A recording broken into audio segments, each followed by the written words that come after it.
This is a Lucy Master. And welcome back to another episode of One Commodity, where art meets fashion and fashion meets music. We're brought to you by TikTokers. Yeah, today's episode we got some new sounds for you guys, and I plan to use them throughout the episode. I was inspired by Charlemagne on the Breakfast Club whenever they go, "Hola, mijo," and I was having a hard time explaining to Josh how relevant that actually is to anything. Yeah, he's just bringing up these random TikToks with all these random noises and failing to explain it to me at first. And I'm like, what in the hell is this supposed to be? Is there any context, or are you just playing random shit, man? Well, the context of that one is just that, it was Tyler. He was on Vine, I think, when that came out. And he was just being Tyler. And so I kept it. I've had it, me and my friends in group chat, Trey and Zach, in our Ed and Eddie group chat, we would always send that back and forth, more like a reaction, to certain things. But it has such narrow context. You can't send a picture of a hot girl and be like, yeah, I've had stranger reactions to hot women. Yeah, we got Sweetie in the mix. Well, Josh, tell us about this Josh battle that you missed out on this year. Yeah. Just explain it to you or for anyone, because I don't know. How much do you know? I mean, I know that it was a Facebook group that they had going for a while. Yeah, well, it was more of a messenger group. Yeah, a messenger group. Well, we know it's two different apps. Facebook, Messenger, it's all the same. They used to be one and the same, but then I don't know. That always threw me off, but... Well, let's not battle about the separation between Facebook and Messenger, church and state. Boo. But long story short, there was this thing that they were rallying, kind of what was the thing they did last year? Storm Area 51? Yeah, it was... Yeah, last year it was Storm Area 51. You all heard of the memes. Let us see them aliens. Yeah, so it was something similar where it was just they built this hype for so long, and then finally when the date came around, you have, I don't know how many Joshes there were, but yeah, several. Well, the Area 51 thing was... It was underwhelming, but still funny. It's at the end of it, you just had it was almost just more of a mini festival just outside of Area 51, and... Yeah, but I mean, this was ultimately the same thing. So I was trying to get a number. I don't know if you visited the page again to see how many people actually ended up turning out. Because what it was a battle for the name. You have all these guys named Josh come out. Yeah. Well, it started off as I'd say 8 guys named Josh Swain. And it's gentlemen, you're probably wondering why I brought you all here today, because we have the same name. Yes, at precisely this date at this location, we'll all engage in battle. Winner keeps his name, losers have to change theirs. But they battled with pool noodles, right? Yeah, it turns out there was more than just the 8 Josh Swains, but multiple people named Josh just in general. Yeah, just but I'm trying to help the viewer, because it's you hear Josh battle. For some of our older viewers, you hear the word battle and all of a sudden you're thrown for a loop. Can you explain the battle style that was present that kind of determined the victor of this thing? Yeah, it looked like they were just randomly fencing with pool noodles and the sorts, but even then the victor of the battle was just a little 5-year-old Josh, and everyone was more than happy to let him have the victory. Okay, because I was trying to understand the level of trolling. If this was on some Tekashi 6ix9ine shit, officiating this, they would legitimately make somebody change their name after of it, and that's what I heard. To this, very second in time, I was kind of thinking that they all had to change their name, but if a 5-year-old won, that doesn't sound like that'd be the case. Yeah. What goes in that? Best way I could explain it is, much like the Area 51 raid, it's more let's just make an internet joke, but somehow it bleeds into the real world and has actual real world implications. But was that one of them? That's what I'm asking. Did you ever discover whether or not that they were actually fighting for a name change? Did that happen, or was that just probably as far as I know, no one had to do that. Oh, I got you. It's just a joke. That's I didn't mean to hold you to such a high standard. I just figured I'm not the expert on Joshology. Exactly. I'm not looking at it 50 people named Michael got together. You know what I mean? I don't know what my reaction towards that would be, but I just kind of thought maybe you knew a little bit more than I did. I don't know. Well, all I knew is that at first when it came up, like, everyone was like, is this even going to happen? Because COVID was just hitting off at the time. But the end of it, the ultimate event seems to have came right when everything is getting back to normal and you could have for the most groups part. of people. Yeah, for the most part, for sure. Well, what else has been going on with you? I know there's all sorts of things that, come up on the podcast, on the pod sometimes, personally, that some of our viewers might be up to speed with. For one, I feel old as hell. Yeah. Oh, I'm reading about your niece, your nephew.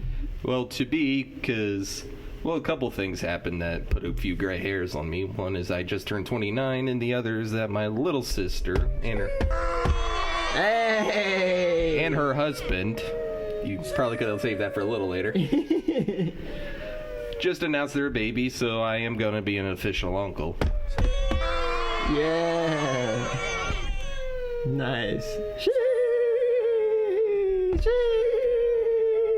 And as you can imagine, pushing 30, that's got me feeling old as hell.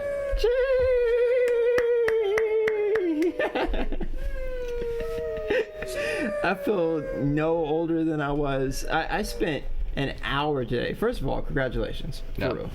Well, it's not my congratulations to have, but... Well, there's some implications that come with it, good or bad. Who's to figure that out. But we're going to pretend like it's going to be great. But you're talking about you feel old, man. I wish I had that.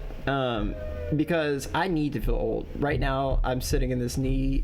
It's a sleeve because I was skating and I ended up spraining my knee. Thank goodness I went and actually got it diagnosed because I wouldn't know what to tell you people today. But I landed off of the board. I could show you a clip right here. But it's not the clip where I fell, and it is a little jerky in the video. A lot of people who've seen it was like, oh my god, did you hurt yourself? I actually did hurt myself prior to that clip, but leading up to the clip, I was fine. It was just, I guess, the severity of it hadn't really sanken in, the whole pain factor, until the next morning, and I actually went and got it looked at, did some x-rays. It turns out it's just a sprain. But I'm looking to feel old because nothing is stopping me from jumping on my skateboard. I still feel like a kid, dude, sometimes. Like, my big thing when I was a kid was I'd always have to have my mom come in my room and help me, like, look for, like, that one thing, like, especially, like, in the change of seasons. Like, where's my big coat? Where's this? Where's that? Where are these boots? You know what I mean? And, like, for whatever reason, not that my mom would know where I would have put the stuff, but she, like, could, like, help guide me in finding it, And it would always be this big thing, like, when I would, like, reveal where I found it. Like, where'd you find it? Because I would make sure that I'd find it that day. That's my big thing. Like, I can't let something go missing for more than a day if I'm looking for it, or it just doesn't exist to me. And lately, like, small things around the office, I have to tell myself, like, things don't dematerialize, obviously. But long story short, I found what I was looking for. I just put it away, kind of brash one day, and I knew I was, like, hiding it from myself. But I found the thing, and here I am. It's a pair of shorts, if anybody was wondering. And it just really took me back to childhood. So, I mean, I think there's a lot of, like, stuff that we kind of, like, grow with, and sometimes just never grow out of, no matter how old we get. And so, to me, like, I'll always be a kid, because instantly I'm like, damn, like, where's my mom, like, to help me look for this thing? It's the small stuff, but here we are. Yeah. Let's see. Anything you watched lately? You were telling me about some shit before this. Well, just funny stuff in general, but you were talking about that show on Amazon. Oh, yeah, Invincible just had its season finale. Yeah. He's showing me the footage of the show, and like, when Josh shows me stuff, like, usually I don't know what it is, like, whether it's an actor or whatever. Like, we're just not on the same, like, I guess, target audience for a lot of stuff, even though, like, there's really, like, no sector that we don't cross. Like, we're listening to Wu-Tang earlier, and the DJ on the Versus battle started, like, playing, like, a song I didn't know anything about, and Josh was like, is that such and such? And I was like, dude, hell if I know. But yeah, I saw a couple episodes of this show, and it was pretty good. What were they in front of the White House on like the first episode? Yeah. Yeah. And what I love about that scene is just how it like showcases just how like used to the world is to all the superhero and high flying antics, because there's even a line like the main character is basically the son of Superman in this world. Yeah. And there's a line where he's talking about it, and his mom, who's, the wife's of Superman, and who's just used to all at this point, she sees that, and she's like, oh, the White House, I'm pretty sure they rebuild that thing twice a year at this point. I'm not even sure the president lives there anymore. Yeah, it had a lot of, like, little, like, innuendos and different things that, older viewer might appreciate more than a younger viewer. And I like the drawing style. I think a lot of these one-off shows on Amazon and stuff. Yeah, it's taken right out of the comic, basically. Oh, okay. So I didn't know that it was actually like canon-based. Is that what you would call it? Yeah, well, it's taken from a comic written by Robert Kirkman, the same guy who made The Walking Dead. Okay. I don't know if you're familiar with The Walking Dead, any? Yeah, well, I was listening to a Joe Rogan episode, matter of fact, and they were talking about the crossbow, like how the guy uses the crossbow, like one of the main characters, to like defend zombies, and Joe was just defend talking against about zombies. No one's wanted to defend zombies. Defend against zombies, and Joe was talking about like how difficult a crossbow is. To, I've done that personally. Yeah, drawn a crossbow, I have as well. And to hear a hunter literally talk about how difficult it was, I was kind of like the same way, and I was like, when you could just use a gun, but I get the skill, I understand, but not for that situation, obviously. Yeah. And it's funny that it's from the same creator as The Walking Dead too, because the actor that famously plays Glenn, Stephen Yeun, also voices the lead character. And you wouldn't recognize him just because he's just got such a organically boyish voice that he fits right into the role, and it's not distracting. You're not going to hear it and say, oh, that's Glenn. He's just his own character. Oh, okay. Yeah, there's a lot of shows like that, and instantly it just grabs the viewer's attention. And I also think that the drawing style is probably the most useful thing that you can use in a show like that on these sorts of networks, because you go like Amazon, I remember like, I guess Netflix, unless it was something that was like bought from an existing network, it always seems like the drawing style is just too, I don't know how to put it, but just like rudimentary, and not like in like a home movies or Space Ghost Coast to Coast way, but just, it's kind of hard to sell when you're already used to the animation styles like Bob's Burgers, The Simpsons and stuff. Yeah. No, like adult animation is definitely getting a lot more detailed and serious. If there's one show I want to recommend to you for that, it's Castlevania on Netflix. Oh yeah, I saw Castlevania. Wasn't the director Dean Israelite? Dean Israel. I know the director is like, God, what was his name? Like because he's done a lot of like bootleg internet stuff. I'm trying to think, man. But yeah, speaking of, I think Justin Richburg, if I don't have him confused for somebody different, but he has this show called All Over the Place, and as something that he's producing. I'll put up a little blurb right here at the bottom of the screen of his Instagram. But, I think especially the black demographic, we came up watching stuff like Proud Family or Bebe's Kids, and all of them had their own unique style. And even before there was any notion of a Black Panther movie, I was watching the Black Panther series that was on BET sometimes. So we're kind of more adapted to some more crude sort of animation styles, I think. Oh, something I have to show you later in terms of black entertainment. I don't know if you've heard of the Yasuke show that's popping up on Netflix. Actually, I have. Are you talking about there's a production behind it? Because I just got it on Apple Music by Flying Lotus. Is that the one you're talking about? It's black anime? Yeah. Well, I think so, because, the show Yasuke, it's about an actual historical figure that existed. Japan's first black samurai. Well, thanks for reminding me, though, because if we're talking about the same thing, when I downloaded the Flying Lotus album, I was listening to it the other day, just riding around. When I downloaded that, I think there was a song called like Day Off on it, actually. I mean, it was really good, and it was one of my days off, and here I am driving on a very sunny day, and I was just more in the moment about like how good of an album it was to have been the backing track to what was a score or whatever for a Netflix series, and I didn't take note of it, other than just adding the album. So Flying Lotus, that was.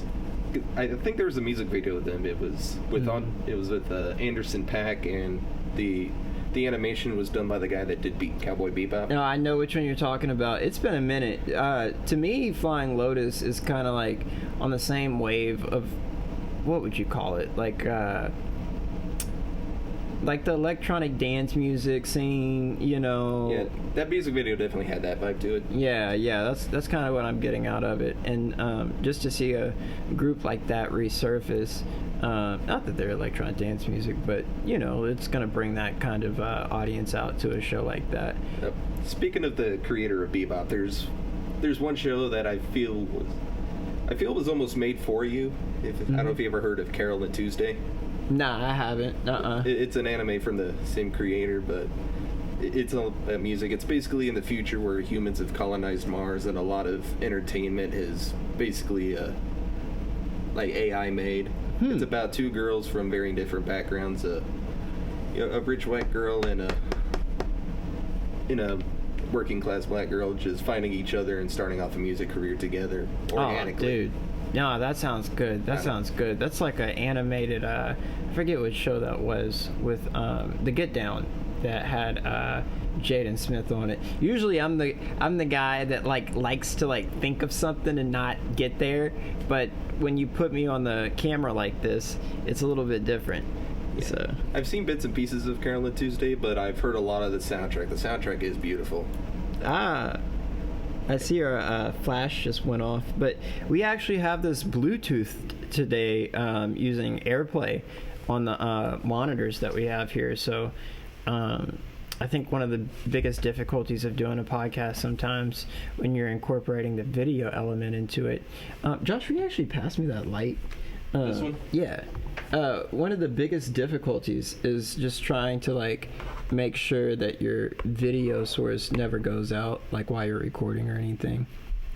Yeah, I got this little light. I ordered it was like a one-off.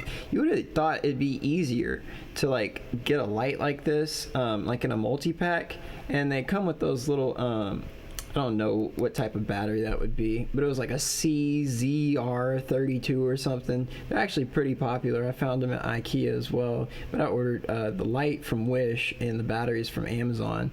But I was looking for just more of an LCD for this sort of purpose right here. Because see, there's not a whole lot of light in here, and anything helps. And so when you can have something portable like that, man, it really comes in handy. Yeah, that'll help out a little bit. But let's see what else is up. We mentioned Amazon earlier. We can probably parlay it into these Amazon pictures you have. Yeah, so I'm gonna throw these pictures up on the screen. Organic. Yeah, I was shopping for some these bags. I'll take you through the full story. I was listening to, I want to say it was an Ali Makovsky episode, and she was talking about how you go over to a guy's house and you can obviously tell that there's a woman that lives there because, either their stuff is there, it's thrown around, and it's kind of like, why do you put yourself through that, this, that, and the third? And I just found myself living in Kansas City, and, I didn't go to high school out here or anything like that. So I don't have a lot of merit to my name when it comes to my faithfulness or just morals and things like that. And since I started doing fashion, I do fashion, men and women's fashion, and this would be the perfect caveat for somebody, but black men don't cheat, so anybody in that case actually. But what I was getting at is I have it consolidated. I have a rack of women's clothes. Tomorrow I have a meet up with my friend Andrea, and I'm gonna have her try on a couple of pieces, and ultimately they turn into it's a test shoot so that I could have a portfolio for my style concierge services that I'd offer. And Lord forbid a chick comes to the apartment and starts to peep game at shit like that, and has only known me for a day and immediately draws a conclusion like there's a woman that lives here. And not to mention, I have a fairly decorated bathroom, and I just feel like bachelorism, if that's even a word, is sometimes like the bar is not very high. You know what I mean? For like just what you do. Like, I feel like you have to be like two-dimensional, and also just your whole upkeep. So I think being a little overly upkept sometimes could definitely make somebody that I'm just meeting draw conclusions to think that I have another girlfriend around, especially because I'm like somewhat successful. I think that doesn't help that situation, because it's like, oh, how is this guy single and he's successful, so just with the basics, and I think we all kind of think like this, but this is why we do these long form podcasts, to kind of like discover each other's similarities. But I was gonna order, as you see, this lady's in this bag here.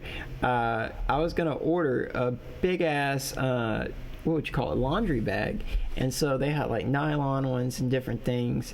And this is right when I got the idea. I haven't even like gotten off the couch yet for it, because I wanted to like measure the rack that I have that I was going to use it to cover.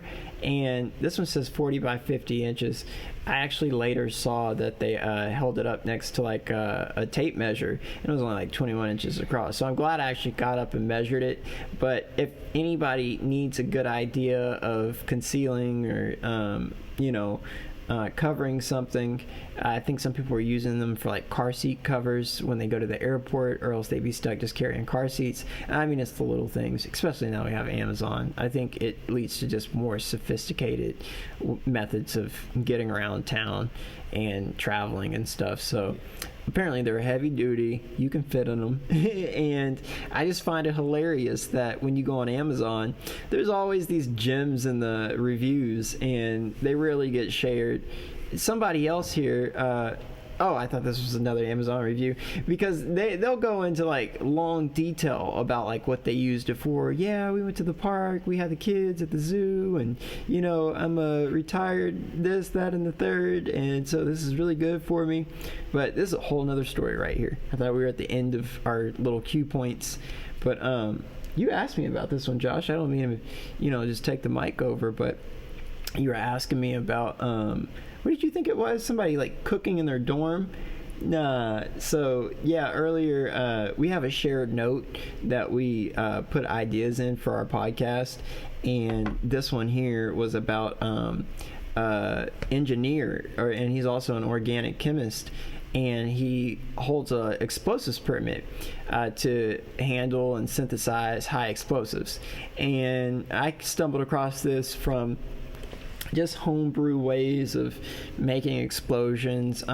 If you guys are familiar with Hamilton Morris, if you subscribe to his Patreon, he has different guests that come on and share stories about synthesizing different chemicals and stuff, whether it's pharmacology or organic chemistry, as this guy mentioned.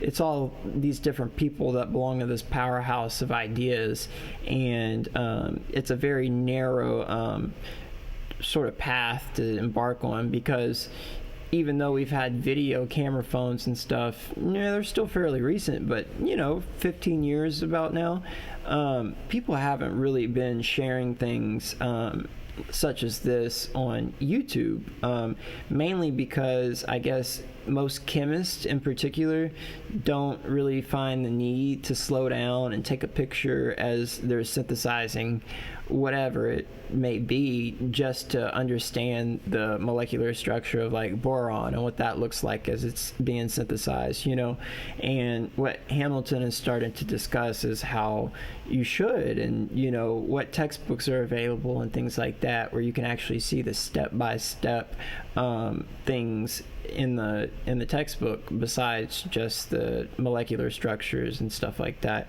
And I agree with them. I think even my brief education of just general science, in a lot of these classes you're wondering what it actually looks like to synthesize, unless you are going to be working on one of these products in your lab for a lab during your assignment, but I think you explore far more than just what you're doing in the lab once a week, and a lot of times you just never see it come to fruition. And this is a network of YouTubers and people. If anybody's interested, I can link some of those names down at the bottom of this, and feel free to collaborate and commenting and stuff about what you guys learn or already know about if you're a part of that community. And so, yeah, Josh, check this out. This dude was a 59-year-old engineer and organic chemist, like we mentioned. And so anyway, he just wanted to stress the point that what happened to him could happen to anybody. And so here we are. He says one morning he went, this was in 2010, it was in November is what he says. He went to synthesize, and excuse me, he actually provided some of the names here, but some of the abbreviations, I would admit to you, I'm just not familiar with, but erythritol tetranitrate, he used it in a procedure that he had come about on other explosives websites. And I dated a girl for a while who had the same permit, so it's a lot more common than what we think. And he performed the synthesis, he says, dozens of times without incident until that morning in particular. And he was preparing for a World War II reenactment. Again, I've been to places that do stuff like this. There's a cigar bar in Overland Park where I could easily see this happening if it was allowed. And so anyway, he was scheduled the next weekend at a local army post, he says, for this reenactment. I don't know if he's saying these are two different occurrences, but he says it was a gig that I had done 3 or 4 times a year for the past 3 years. The element or the molecule compound that he had was needed for the electric squibs. And again, I don't know what the hell the electric squib is. I was not paying attention. And he says he used it to detonate a half-pound buried tannerite. Okay, I know that's dynamite. Yep. Oh, that's the same stuff they use for like commercially available like gender reveal stuff nowadays. Yep, that was a part of a news story. I remember that one. Oh yes, because there was one that actually caused an earthquake, because normally they sell them in single pounds, but some fuckwit out there used 80 pounds. And it broke the people's foundation around them. Yep, I heard about that. You're supposed to only use like a small chunk of it at a time, and they like tripled it times 80 or whatever. So yeah, this tannerite that he used was to, and so again, these people doing these gender reveals, this guy has a license to handle this stuff, and we're about to tell you what happened to him. Check this out. It's to simulate artillery impacts. He used it in electric blasting caps, and he says that they were expensive and impractical because he had no legal way to store the caps where he needed to use them. So instead, he invented a tiny electrical match that was dipped in several layers of chemicals, including that compound. When hit with a current, the squib made a small pop, no louder than a firecracker, but it was energetic enough to fire the tannerite. I should have enlarged this before I started going. How is it pronounced, tannerite or tannerite? I'm going to go with tannerite. How do you spell it? I can't. Tannerite. So it'd probably be tannerite, like the name Tanner. Bruh, I'm going off of like just the chemicals. Like it sounds like it'd be tannerite. But somebody correct us. Okay, so anyway, back to Wednesday morning. He chose to nitrate the erythritol using sulfuric acid and ammonium nitrate since he was out of the white fuming nitric acid. This necessitated a recrystallization from hot methanol, which he provided to do in a large beaker on a radiant cooktop. He said he grabbed a 1-liter beaker and brought about 500 milliliters of another compound, MEOH, to a low boil while dissolving 50 grams of crude brown compound, that ETN, into the hot alcohol. So I don't think he mentioned what kind of alcohol he used. Oh, he's saying the methanol. Alcohol? Alcohol. I'm from the South. Yeah, I'm about to say these pronunciations are throwing me through. Do you eat a pie with Cool Whip? No, sir. But he says he turned around to put on the container of the dirty compound, and he heard a sound that made the hair on the back of his neck stand up. It was a loud tick, the sound of cracking glass, followed less than a second later by an even louder one. The beaker was cracking from the heat of the hot plate, and the second crack had opened a crack at the bottom of the beaker. He watched the compound solution as it flowed onto the hot surface. Before he could react, the leading edge of the pool solution flashed to dryness and precipitated the same compound, deflagrated, igniting another compound that he had in that beaker. And so he said that there was a roaring fire on the stovetop, but he had no good option for him. So about 3 seconds in, he said he did the singularly most stupid thing he's ever done in 6 decades on the planet. This dude leaned in close and tried to blow out the fire. The sharp crack of another glass fracture brought him to suicide mode. It also made him pull his head back, which saved his life. What he should have done right then was drop to the floor and cover his ears. He'd give his left nut to be able to time travel back 2 years and do that. What he actually did was try to shove the burning beaker in the sink and drown the fire with the water. As he reached for the beaker with both hands, his life was changed forever. I barely remember the moment of detonation, he says. Aside from the curious sensation of electricity coursing through his hands, the actual explosion didn't seem as loud as it should have been. But having both eardrums blown out will do that. He says he remembers standing there for a few seconds, taking mental stock of his situation.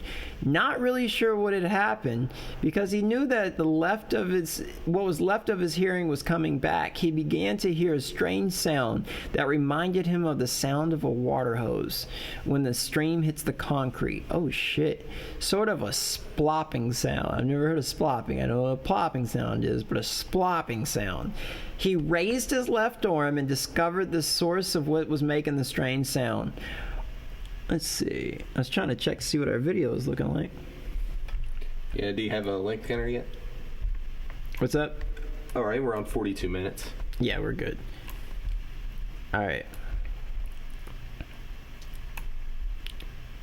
Let's see. Sorry, you guys. Okay, we're going to go back to that splopping sound. So he raised his left hand and discovered the source of the strange sound. Arching up from the stump of my left wrist was a half-inch wide torrent of bright red arterial blood that was splashing on the floor. It had already pooled for a yard around his feet. Excuse me. Instinctively, he tried to clamp off the blood flow with his right hand, but the mass of loose bones and tattered pink and yellow tissue that was attached to his right wrist was no longer a functioning hand. It had just began to sink in that he had blown off both hands when he heard his wife screaming from the bedroom. Above all else, he couldn't let her see his hands. He said that he made a run for downstairs and he went in the bathroom and blocked the door with his body. He said by this time he was beginning to feel the effects of the blood loss. It was also at this time that his nervous system began to regain function, and that's when the pain started. He said that him and his wife were both screaming, and he managed to tell her to call 911 and that his blood type was A positive. He had to staunch the bleeding or he wouldn't have lived long enough for the EMTs to arrive. With no hands, that would be tough. He said he managed to pull several towels down from a shelf, cross his arms in front of his chest, and lay face down on the pile of towels. It must have worked because it made it long enough. He made it long enough to get to the hospital. He never lost consciousness, and he says he remembers most of the ambulance ride. But the last thing he remembers was the EMT briefing the surgeon, traumatic bilateral amputation of both hands. He said he woke up a day or two later to the sight of the bandaged stump where his left hand had been. He looked to his right, expecting to see the same thing.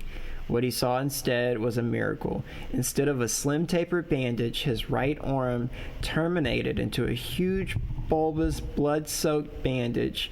Somehow the surgeon managed to find most of the pieces of his right hand and put them back together in something resembling a hand.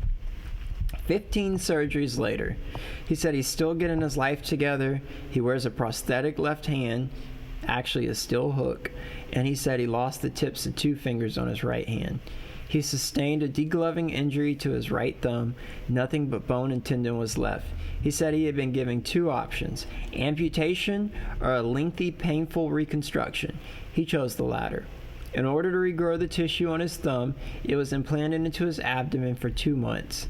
After that delightful time in his life, he said he endured a dozen more surgeries to carve the mass into a useful thumb.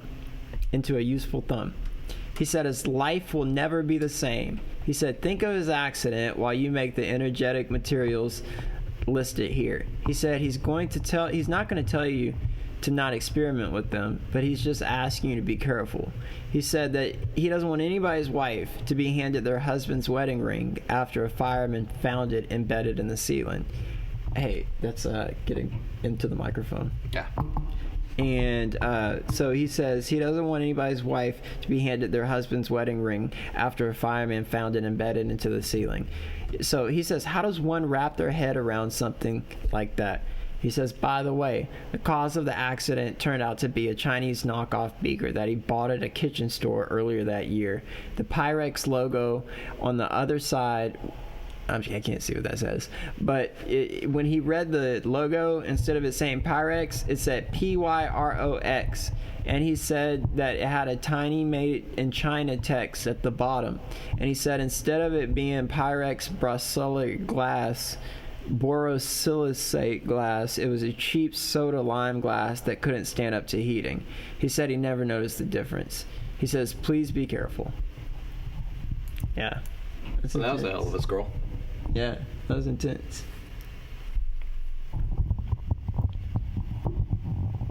So, let's see. Did you ever play with fireworks and stuff like that growing up? Nope. No? Really? No, I was a careful kid. Never a broken bone or anything. Yeah, but that doesn't mean you weren't doing dangerous stuff. No, trust me, I wasn't going to take that risk. I was a cherubic little kid. I don't even know what that means. Like cherub. I can see that. No, I was trying to light anything I could get my hands on. I wanted to pull up this story about this fake Wu-Tang Clan rapper. We're getting all that mic noise in there. Sorry, my hands tend to fidget. I get it. You want some Play-Doh? Yeah. I might take you up on that, actually. Yeah, it's right there. Yeah. All right, so what about fake Wu-Tang? All right, fake Wu-Tang clapper.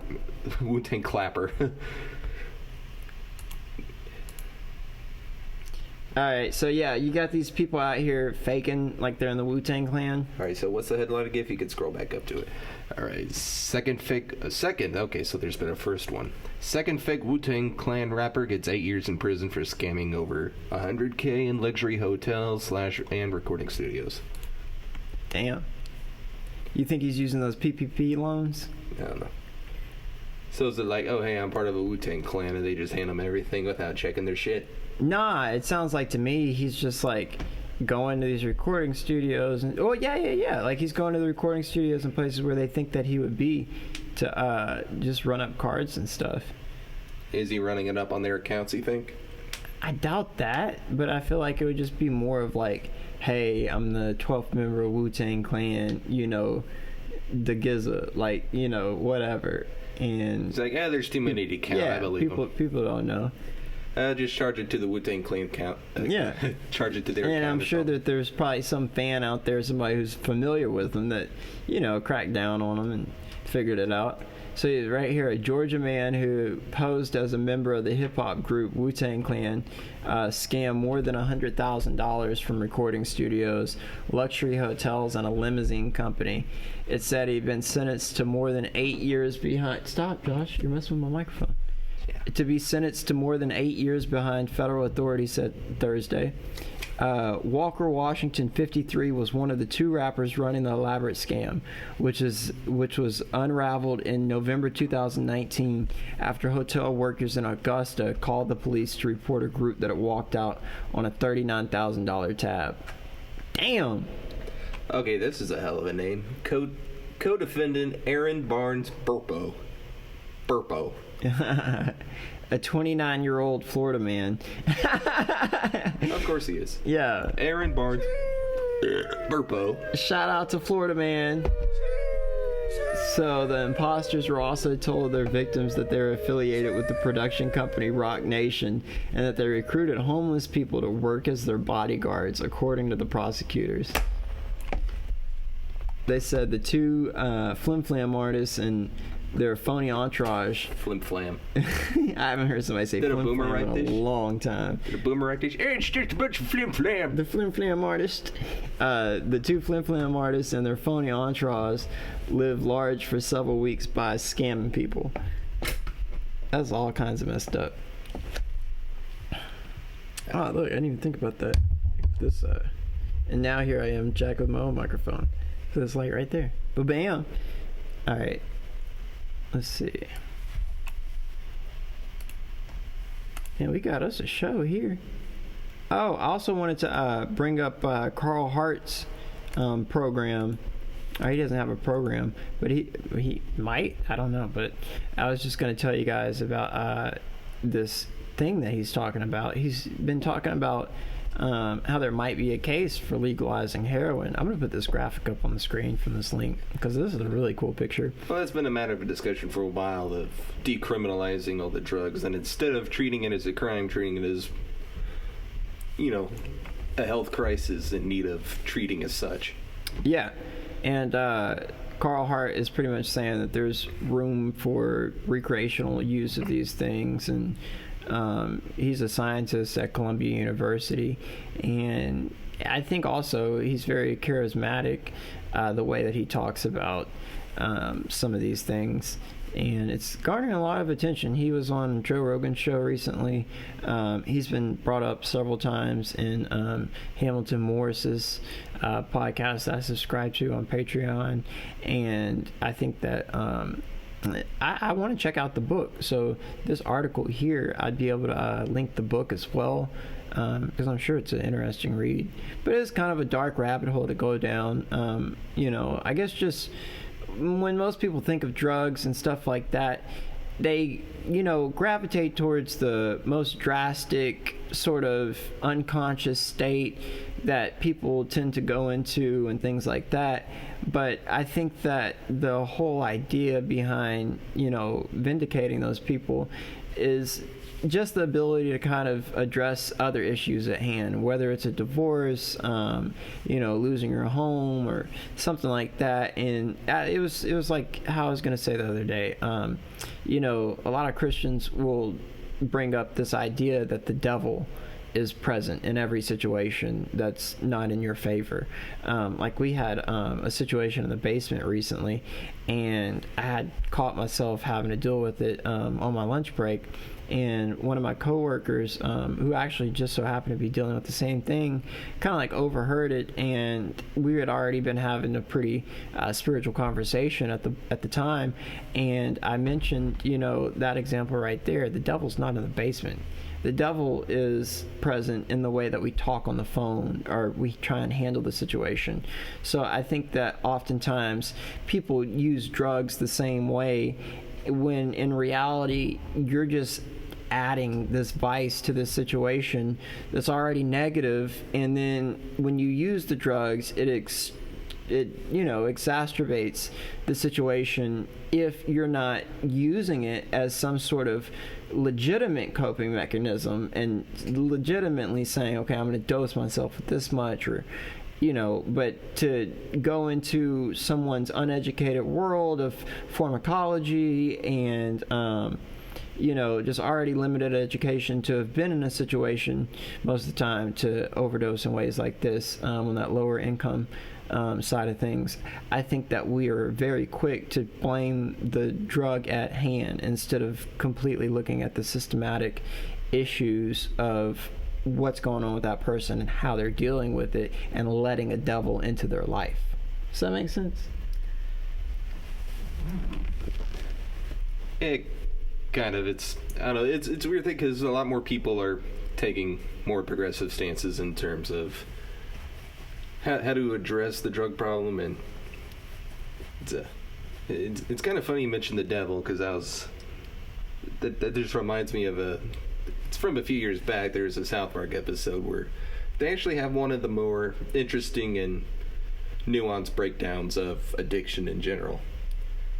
Well, the joke is being that one of the characters, Stan, is addicted to freemium games. I've seen that. The pay-to-play, all that. Have you seen that episode? That was an older one, yeah, but I've seen it. There's that scene where he's praying to understand his demons. Uh-huh. And then Satan comes up and just explains it to him like a bro. He's like, okay, there's this thing in your brain called dopamine, and you get more of it whenever you do something pleasurable, like eating or sex. And I'm pretty much paraphrasing for it. Like eating or sex, and that's for all animals, like rabbits and fish and shit. But humans have developed and advanced to the point where they have everything they could ever want whenever they want it, and then some. So it's way more easy for them to overload on the dopamine and have those problems. Oh, yeah. Yeah. People try to... That's a good parlay for that. Totally, dude. I think that came up in my I took a class over film studies one time, and they were using Satan as a like object of like voice of reason or something in South Park. Like he definitely had a different version of what we know as Satan in South Park. South Park Satan's a bro. Yeah, bro, and just kind of like...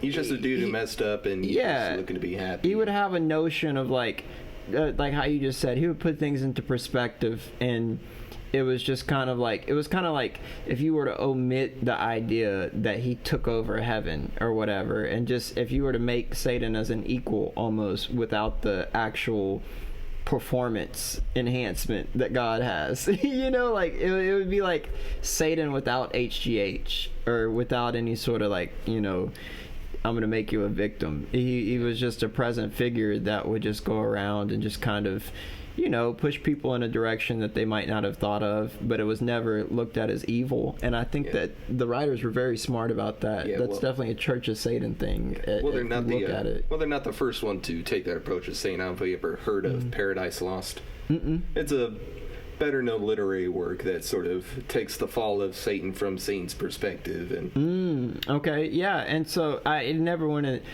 I don't know, all the South Park episodes that I watched never went that deep, but it was definitely like that without the extra added context. Like it was just kind of like create your own adventure Satan that South Park used, and it was never in a certain direction. I think a lot of people could beg to question, was he bad or was he just kind of another all-knowing being in a way? In all fairness, I don't think they're intention is to get you to think too deeply about Satan, since this is the same show that also had Satan in a live-in cohabitative relationship with Saddam Hussein. Yeah, well, no, at the same time though, they would love you in this class because this was the basis of like every conversation, where they would take something that otherwise most people wouldn't ever actually dig too deep into, and the fact that you brought it up openly like this, that wasn't on our notes, I think goes to show that there is a lot of merit in thinking, of the actual specific relationship that this person has. This to the audience, this is kind of like the conversation we had earlier about Joe Rogan, where he's saying stuff about, if you're a kid, you probably shouldn't get vaccinated. And my whole defense was, well, I'm over 21 years old. I'm responsible for myself. I'm out there, and if I can't even get the sniffles for 2 days, but based off of his kid's experience and stuff, you're kind of left to decide where you find your place in this whole vaccination thing. And so I think that that's similar context where you're kind of left to decide, do you want to think deeply of this or do you not want to think deeply of that? Because both of these people have a network, both of these people have a platform. And that was I'm not gonna lie, I'm a little confused as to how that transition worked. Well, I just remember we had the conversation earlier, but it's like you can put as much weight on that thing as much as you want. You know what I mean? Like strip away the pandemic, strip away the whole idea of him being influential to people or whatever. That would be the same as saying like, Lil Nas X, was influencing a certain amount of kids, and that the direction that his video went is going to influence them in another direction. It's always open to your own discretion. Except with what Lil Nas did was punk rock as hell. It was very punk rock. I love the hell out of that video. I love his responses. I just love everything about all that. Yeah, and it's funny too because it's like I haven't seen a true like punk rock, pop rock, any sort of hard rock type star in a long time, and I think that what he did recently, you wouldn't have even expected that out of like Post Malone. You know what I mean? Like, we don't really have to do that anymore, and the fact that he did, and he was the one that championed that whole move of doing something so shocking like Slayer, like I think I was just listening to Hell Awaits the other day. I forget what album that was off of. Excuse me, but I was coming out of the bathroom, like I just had it on, and I forgot that I had anything even playing in the other room, and it was like shower time for me, so I'm in there for a solid 45 minutes, and I finally come out, and what I hear in the other room was like demonic. It was like, and I was like, oh shit, I gotta stay in this bathroom behind this curtain for just a little bit longer, because whatever the hell is perspiring in that other room needs to go ahead and see its way on out. And I can't help that situation from where I'm at. I didn't even have an undershirt on at the time. I'm in one layer, if that. It's funny. I was looking more into the Montero thing and like what the title means and the context behind it. Yeah, but that's what I'm saying. That shit is raw. When you do that as an artist to the point that I'm coming out of another room and I'm like really thinking some shit popping off. Like when you can put that on a track, you know what I mean? Everybody's, oh, don't play with the devil, don't do this and all that. Well, I'm talking like, more about the art. The interpersonal context. The reason it's called Montero. That's his name. Yeah, his name, which apparently is also Spanish for hunter, which I thought was interesting. Oh, no, I didn't know that. But yeah, Lil Nas X, is not, his mom didn't name him that. His name is Montero. Boy. Yeah. The reason it's called Call Me By Your Name is, funny enough, he basically wrote this song as like a letter to his younger self. Huh. Oh, Call Me By Your Name. Yeah, oh, no, I jam with that song. And he was even quoting it as, and I'm paraphrasing here, it's like, look, I know we told ourselves we would keep this secret about ourselves, that we would take it to the grave, but as your older self, trust me when I say, like, it's better to be open and honest about it. Not just for yourself, but for anyone else that might be going through it. And that open and honest about what? Him coming out. Oh, okay. I mean, I feel you, but you didn't say anything about that. Like, I'm over that's here. That's what the song is about. But you didn't say that. You went on about. I assumed you would automatically. But no, I know.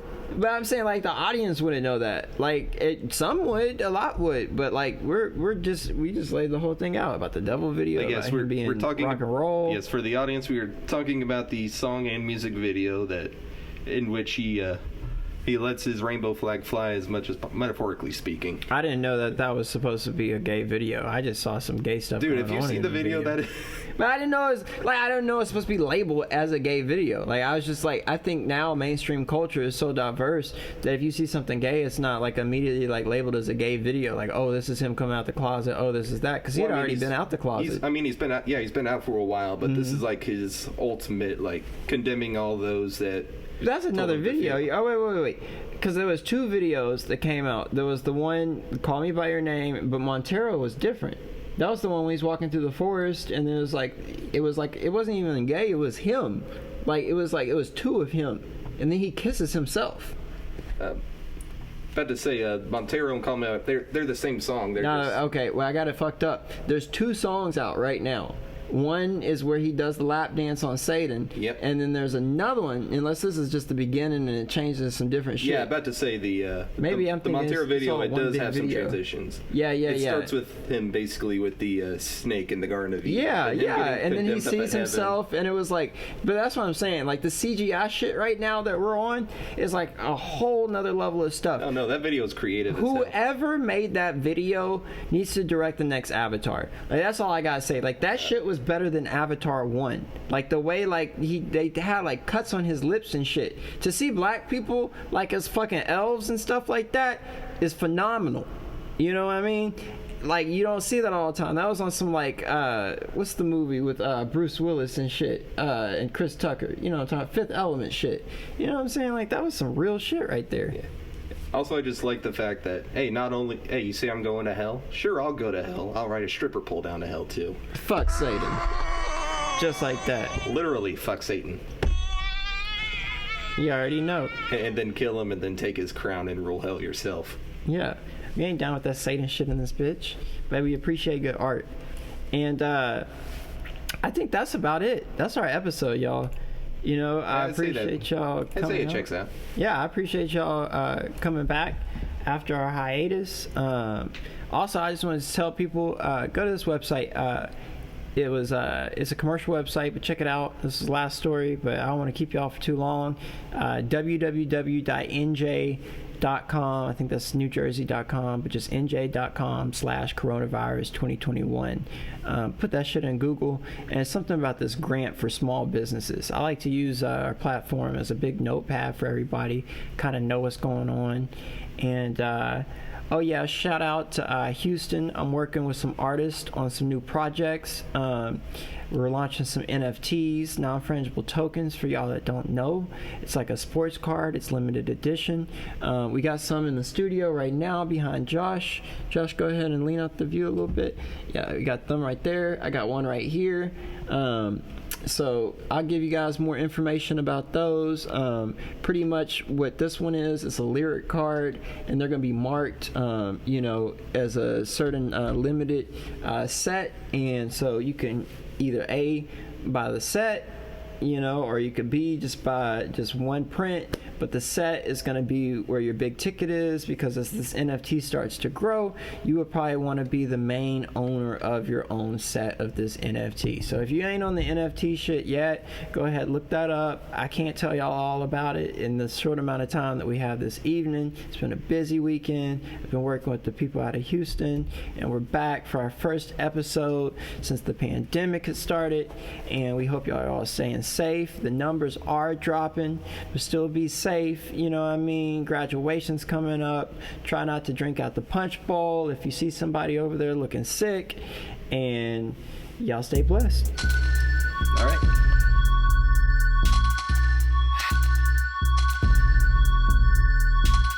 This is a Lucy masterpiece.